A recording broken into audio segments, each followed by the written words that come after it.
Bonjour à toutes et tous, bienvenue dans les coulisses du Grand Lyon. Mon invité du jour, Mathieu Ascué, bonjour. Bonjour. Vous êtes président du groupe Lyon en commun à la métropole de Lyon. Vous êtes aussi élu dans le 8e arrondissement. Alors, Lyon en commun, c'est cette alliance de gauche derrière Nathalie Perrin-Gilbert.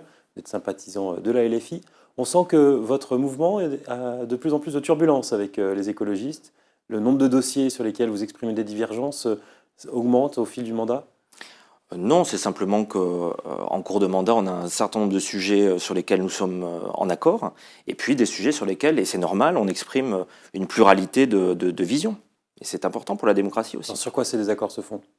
Il y a actuellement un sujet sur la SPL, où on est plutôt porté, donc la SPL mobilité, puis la SPL aménagement qui va être votée au Conseil de la métropole lundi, sur lesquels on est plutôt sur une position d'abstention. On a eu des échanges avec dans la majorité écologiste, aussi avec... Qu'est-ce que vous reprochez à ces sociétés publiques locales qui doivent permettre de simplifier l'action publique normalement sur le territoire? Oui, c'est-à-dire que vous avez effectivement une simplification et puis aussi une facilité au niveau des ressources humaines. Vous n'êtes pas sans savoir qu'on a de grandes difficultés à recruter aujourd'hui dans de nombreux secteurs, et ces SPL vont permettre en tout cas de faciliter les recrutements en dehors de la métropole de Lyon en elle-même. Après, il y a un enjeu pour nous de lisibilité démocratique, et c'est ce qu'on a dit à nos partenaires écologistes. C'est-à-dire? Eh bien, si vous voulez, la métropole va faire des délibérations, et puis après, l'ensemble des enjeux vont se situer au sein de ces SPL, où la lisibilité démocratique pour le citoyen est relativement absente. Ce qu'on a entendu aussi, c'est que vous étiez en opposition avec la majorité sur des questions de relations humaines, notamment la gestion de la grève des chauffagistes à la ville de Lyon ou la gestion de la grève des employés de nettoyage de la gare Perrache.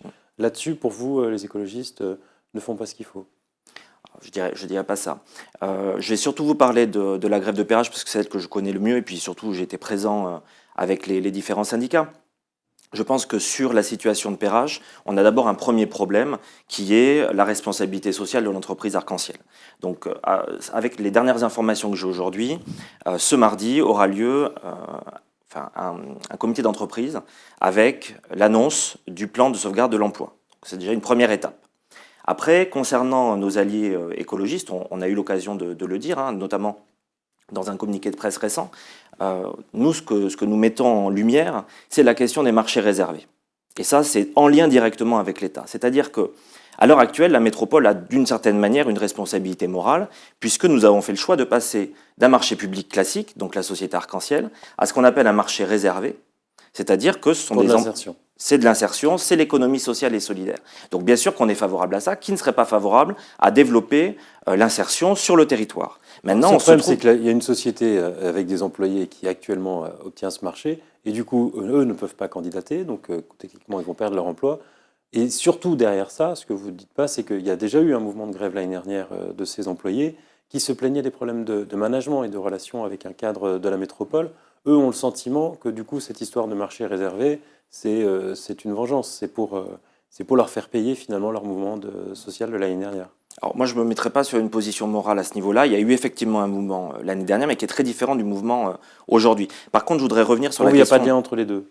Non, je ne pense pas. Enfin, je ne me mets pas dans une position de moralité de cette nature-là. Par contre, d'un point de vue purement juridique, moi, ce que je reproche, c'est l'État. C'est-à-dire que l'État nous demande de faire des schémas réservés, de faire de l'insertion.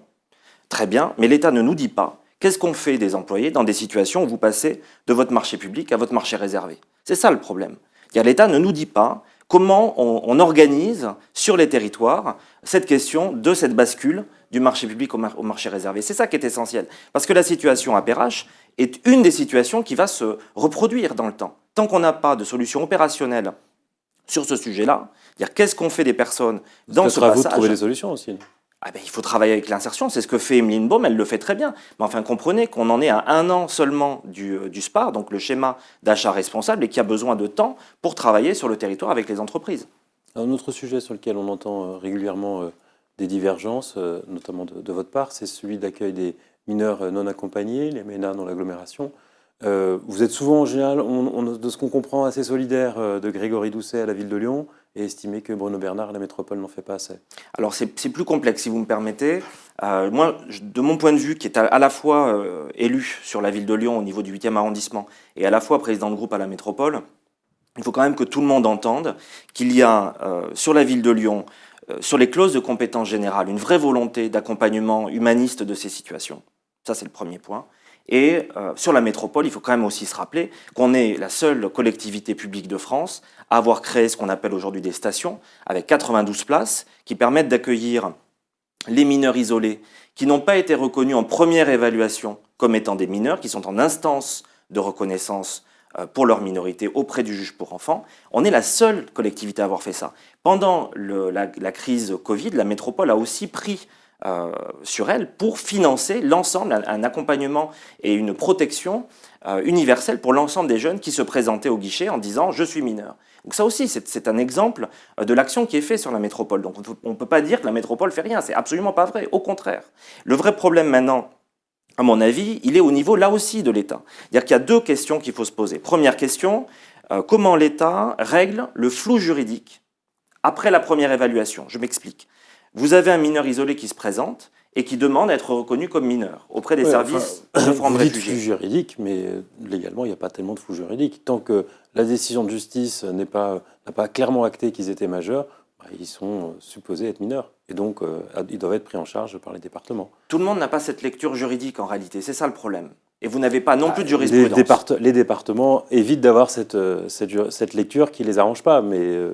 Et la préfecture en droit, on voit pas bien l'inverse. ce qui pourrait se lire. Mais regardez les jeunes qui sont devant le Conseil d'État, les 300, aujourd'hui là, devant le Conseil d'État à Paris. Ils demandent la protection de l'État. Donc c'est aussi pour ça que ma famille politique est en demande et propose que la protection de l'enfance, de manière générale, et notamment les mineurs non accompagnés, redevienne, si vous voulez, une compétence de l'État. Là aussi, c'est pas à Bruno Bernard que vous faites des reproches, c'est à l'État. Oui, mais bien sûr, parce que l'État est au cœur en fait de ces sujets-là. La protection de l'enfance, elle devrait être nationalisée. Sur le territoire, il y a une inégalité fondamentale entre les enfants. Autre sujet sur lequel vous êtes monté au créneau récemment, c'est la gratuité des ECL. Et là, vous n'hésitez pas à embrayer une proposition de David Kimmelfeld, donc de l'opposition à la métropole, ancien président, qui souhaite une commission sur la question de la gratuité des transports en commun. Alors d'abord, on va rendre à César ce qui est à César. Avec Nathalie Perrin-Gilbert, nous avons porté la proposition de la gratuité des transports en commun aux élections en 2020. C'était vraiment pour nous un point essentiel, parce que dans notre vision, la question de la zone faible émission, elle peut se régler socialement avec la gratuité des transports en commun. Et ça, pour nous, c'était vraiment un enjeu qui était fort. Et nous avons demandé depuis les résultats des élections à Bruno Bernard, une étude pour évaluer la gratuité, avec d'ailleurs des seuils. On a demandé à ce qu'on puisse étudier les différents seuils jusqu'à une potentielle gratuité. Par exemple, les gratuités le week-end, par exemple les gratuités pendant les pics de pollution, par exemple la gratuité pour les moins de 18 ans, pour aller progressivement dans une logique de gratuité totale. Mais je vous l'accorde, il faut repenser l'ensemble du schéma financier du Citral pour pouvoir le faire, et puis il ne faut pas que cette gratuité se fasse au détriment des investissements. Donc il y a là aussi une discussion à avoir avec l'État, avec la région. Mais clairement, Bruno Bernard n'est pas à l'écoute sur ce sujet, puisqu'il a décidé, au contraire, d'augmenter les prix au 1er janvier. Nous poursuivons en tout cas notre demande auprès de nos alliés écologistes pour que ce sujet soit mis sur la table. Et donc forcément, quand M. Kimmelfeld fait la proposition d'un groupe de travail transpartisan pour évaluer cette possibilité, forcément, nous sommes en accord avec ça, puisque c'est ce que nous proposons déjà depuis 2 ans. On est heureux de voir qu'un certain nombre de groupes politiques s'associent à ces propositions. Mais je pense que le contexte, c'est-à-dire à la fois la crise sociale qu'on vit et la question de la zone faible émission qui est en train de commencer à s'appliquer, fait réfléchir un certain nombre de gens. Parce qu'on voit bien que les questions sociales, elles sont fondamentales. Mais là aussi, la métropole a fait beaucoup plus que l'ensemble des villes et des communautés de communes qui doivent appliquer ces zones faible émission. On est la seule collectivité, faut-il le rappeler, avec Laurence Beaufet, vice-présidente Lyon en commun à la métropole sur la démocratie citoyenne, à travailler avec les citoyens sur des concertations, et nous avons tenu compte de ce que les citoyens ont dit. C'est extrêmement important. On a demandé la garantie nationale du débat public pour garantir ces discussions avec les citoyens. Nous avons obtenu tout ça auprès de nos alliés écologistes. Donc nous, on est assez satisfaits de la manière dont on a travaillé sur la zone faible émission.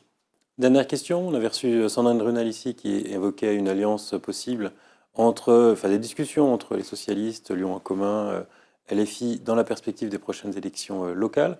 Est-ce que c'est déjà le scénario acté, une division de cette majorité entre une liste écologiste et puis une autre liste qui serait une alliance PS-LFI portée par Nathalie Perrin-Gilbert à la métropole? Nous, aujourd'hui, ce n'est pas notre actualité. Notre actualité, c'est le travail sur le terrain, en tant qu'élu local, sur l'ensemble des dossiers qu'on a à traiter. Et il y en a quand même beaucoup. On les a vus ensemble aujourd'hui. C'est d'abord le travail. Nous sommes Vous d'abord au marquez vos travail. différences et puis vous affirmerez plus tard votre candidature. Nous, on a, eu égard aux électeurs qui ont voté pour nous en 2020, un certain nombre de sujets que nous souhaitons porter dans cette majorité. Nous continuons de le faire avec respect pour nos différents alliés, écologistes, socialistes, mais nous sommes au travail et ces sujets d'élections locales qui arriveront en 2026 sont déjà très loin pour moi. Mathieu Ascué, je vous remercie. Merci. Et puis moi, je vous dis à demain pour une nouvelle émission des coulisses du Grand Lyon.